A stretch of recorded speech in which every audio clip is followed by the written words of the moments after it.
Estudio de la ITC BT número 10. Previsión de cargas. Para suministro en baja tensión. Esta ITC es de las más importantes que podemos encontrar entre las 52 que tenemos. Así que, al lío. Previsión de cargas, hemos dicho. Punto número 1. Clasificación de lugares de consumo. Tendremos 5. Viviendas, comerciales o de oficinas, industria específica y concentración de industrias, por un lado. Y de últimas ya nos han metido el IRBE.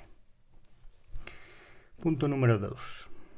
Grado electrificación. Tenemos básico y elevado. Básico de 5.750 a 9.199 vatios. ¿Qué pasa con esto? Que sí, va de aquí a aquí. Pero tenemos dos opciones, que son poner el ICP o IGA de 25 amperios o de 32 amperios. Con el de 25 amperios, 5.750 vatios. Con 32 amperios, 7.360 vatios. Esto respecto a electrificación básica. Vamos a pasar a electrificación elevada. A partir de 9.200 vatios, que este sería de 40 amperios, pasando por 11.500 vatios de 50 amperios y llegando a 63 amperios, 14.490 vatios.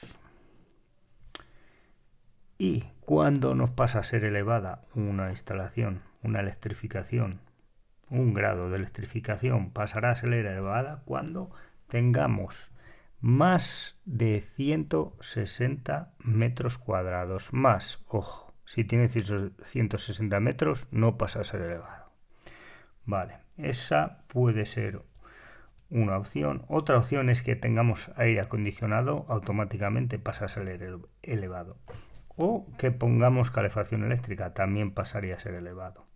O que tuviéramos domótica o secadora o más de 30 puntos de luz o más de 20 tomas de uso general o más de 6 tomas cocina o baño o tener IRBE.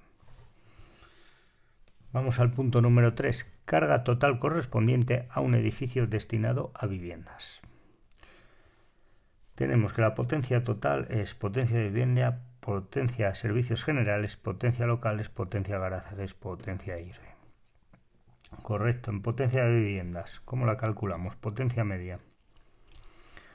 Tenemos 5.750 vatios por el número de viviendas de electrificación básica, más 9.200 vatios por el número de viviendas electrificación elevada, partido el número de viviendas total.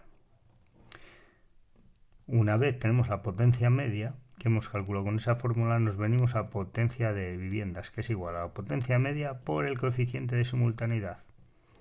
Si tenemos discriminación horaria, el coeficiente de simultaneidad es 1. Para una vivienda será 1, para 2, 2, para 3, 3, para 4, 3,8, aquí hay cambios. Para 5, 4,6, para 10, 8,5, para 14, 11,3 y para 21, 15,3. Vale, eso en cuanto a potencia de viviendas. Pasamos a potencia de servicios generales. Y tenemos que calcular la potencia del ascensor, nos la multiplicamos por 1,3. Correcto. Y luego tenemos potencia, grupo de presión, depuradora, otros motores. Cogemos el motor de mayor caballaje y lo multiplicamos por 1,25. Motor de mayor tamaño. A tener en cuenta, un caballo son igual a 736 vatios y un kilovatio es igual a 1,34 caballos. Vale.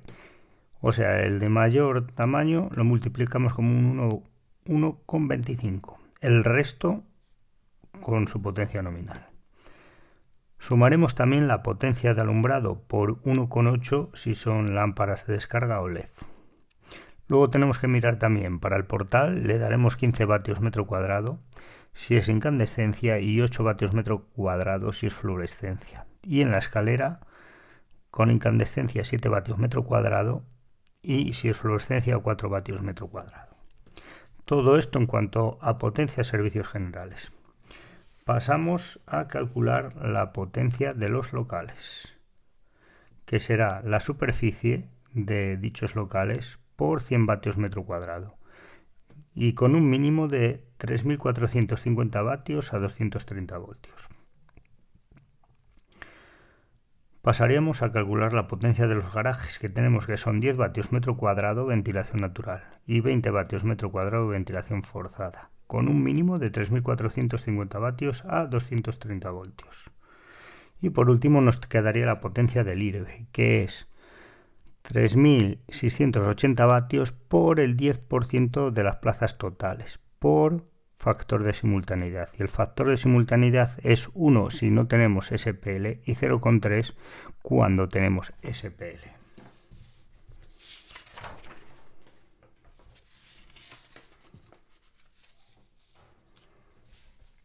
Aquí tenemos un poquito más detallado el cálculo de previsión de potencias. Como hemos dicho, servicios generales, potencia de ascensor por 1,3, mayor motor 1,25 más los restantes, y teniendo en cuenta que un caballo son 736 vatios y un HP es igual a 746 vatios.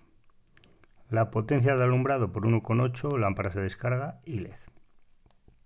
Portal, como dijimos, en incandescencia 15 vatios y escalera 7 vatios. Incandescencia. Fluorescencia, portal 8 vatios metro cuadrado y escalera 4 vatios metro cuadrado. En garajes 10 vatios metro cuadrado ventilación natural, 20 vatios metro cuadrado forzada, un mínimo de 3.450 vatios a 230. En locales, la superficie por 100 vatios metro cuadrado, un mínimo de 3.450. IRB 3.680, aquí cambia la cosa, por el 10% del total de las plazas, o sea 3.680 por 0,1, por factor de simultaneidad, sin SPL 1, con SPL 0,3.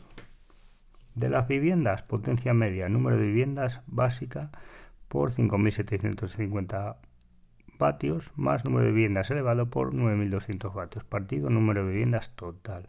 Una vez calculamos la potencia media, pasamos a calcular potencia de vivienda, que es potencia media por coeficiente de simultaneidad, con tarifa nocturna 1. Cuando tenemos 4 viviendas, multiplicamos por 3,8. Cuando tenemos 5, multiplicamos por 4,6. Cuando tenemos 6, multiplicamos por 5,4. Cuando tenemos 10, multiplicamos por 8,5. Al tener 11, por 9,2. Y al tener 19, 14,3. Total, hemos calculado todo esto y la potencia total será servicios generales, garajes, locales, IRB y viviendas. Esto en cuanto a edificios de vivienda. Para concentración de industrias, tener en cuenta que será 125 vatios metro cuadrado con un mínimo de 10.350 vatios.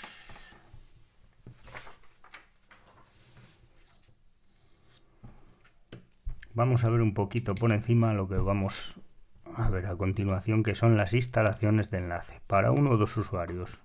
En este caso no existe LGA, 1,5% de la caída de tensión. Vale, tendríamos la red de distribución, que sería en subterránea cobre 6 milímetros cuadrados y aluminio 16 milímetros cuadrados. Y aérea cobre 10 milímetros cuadrados y aluminio 16 milímetros cuadrados. Red de distribución, esto ya lo vimos en la ITC BT06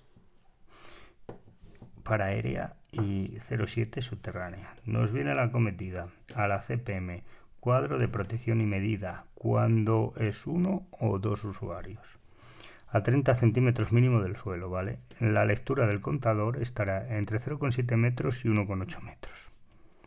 La acometida, el cable 0,6, 1 kilovoltio, cobre o aluminio.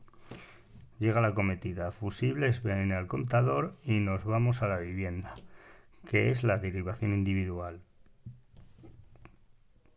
Mínimo 6 milímetros cuadrados. Recomendado 10 milímetros cuadrados para electrificación básica y 16 milímetros cuadrados para electrificación elevada. Ojo que hay que meterle 1,5 milímetros cuadrados rojo de mando. A día de hoy creo que ya no lo exigen, antes sí, pero ahora al ser contadores con telegestión creo que nos lo podemos evitar. Para la derivación individual seguimos con cable 0,6 1 kilovoltio, multiconductor, o nos permiten 450/750 voltios de aislamiento. Cobre, aluminio, RZ1 al AS. Ya veremos todo lo que significa todo esto. De momento Cu es cobre y Al es aluminio. Llegamos a los dispositivos de mando y protección. Primeramente el ICP y luego IGA, diferencial y resto, instalación interior. Aquí tenemos que llegar con nuestra toma de tierra, la pica. Recordar que mínimo 0,5 metros de profundidad y si hay riesgo de heladas a 0,8 metros. Cuando tenemos cuadro general de protección, recordar IP43 como en la CPM, lo que varía es el IK, que será 0,8 en vez de 0,9 como en la CPM. Tendremos un nicho y ese nicho con IK10 de protección. Hemos visto uno o dos usuarios. Vamos a ver qué pasa cuando tenemos centralización de contadores. Más usuarios. Red de distribución tenemos acometida subterránea o aérea. Subterránea 6 milímetros cuadrados en cobre, 16 milímetros cuadrados en aluminio. Aérea 10 milímetros cuadrados cobre, 16 milímetros en aluminio. Es decir que ya últimamente en esto, centralización de contadores que son edificios nuevos, lo que se hace es subterráneo. O sea, nos iríamos a esto. Aéreo es más difícil. A ver, las haylas, pero es más difícil. La acometida, nos llegamos a la CGP. Recordar, IP43, IK08. Metida en nicho con IK10. ¿Correcto? Correcto. De la CGP nos vamos a la LGA. Aquí no la teníamos la LGA, pero aquí ya sí que la tenemos. El tubo será de 75 milímetros de diámetro. Ojo, cuidado. Y el cable 0,6 1 kilovoltio, cobre 10 milímetros cuadrados o aluminio 16 milímetros cuadrados. La caída de tensión que puede tener la LGA es 0,5 milímetros centralización total y 1 milímetro centralización parcial. ¿Por qué es esto? Pues evidentemente porque cuando aquí te permite menos caída de tensión porque te va a estar más cerca de la CGP. Porque si es total la vas a tener a la planta baja o primer sótano, mientras que es parcial vas a tener varias centralizaciones repartidas por todas las plantas del edificio. Entonces te permiten más caída de tensión, pues si no, no habría cojones de cumplir. Vale, llegamos LGA, seccionamiento, fusibles de seguridad, contadores. Aquí también tenemos que tener nuestra tierra, pica, línea de enlace, borne principal, conductor de tierra, DRAN. Y de aquí ya nos vamos con la derivación individual por tubo de 32 milímetros de diámetro. Y aquí es al revés, porque aquí vamos a tener más lejos la centralización de contadores que nuestra caja de protección. Entonces, cuando es total, estará en la planta de abajo, más distancia nos permiten 1%. Mientras que si es por plantas va a haber menos distancia de aquí a aquí que de aquí a aquí. Por lo tanto nos permiten 0,5% de caída parcial. ¿Correcto? Correcto. Cable. Aquí ya pasamos de 0,6 1 kilovoltio. Aquí si es multiconductor. Es raro. Se suele meter cable a cable. Por lo que nos permiten 450-750 voltios de aislamiento. Cobre, aluminio ya no nos lo permiten. Cobre mínimo 6 milímetros cuadrados. Recomendado para la básica 10 milímetros cuadrados. Para la elevada 16 e hilo rojo de mando. Y hasta aquí el repaso. ITC BT10, previsión de cargas y algo más que ampliaremos en posteriores vídeos.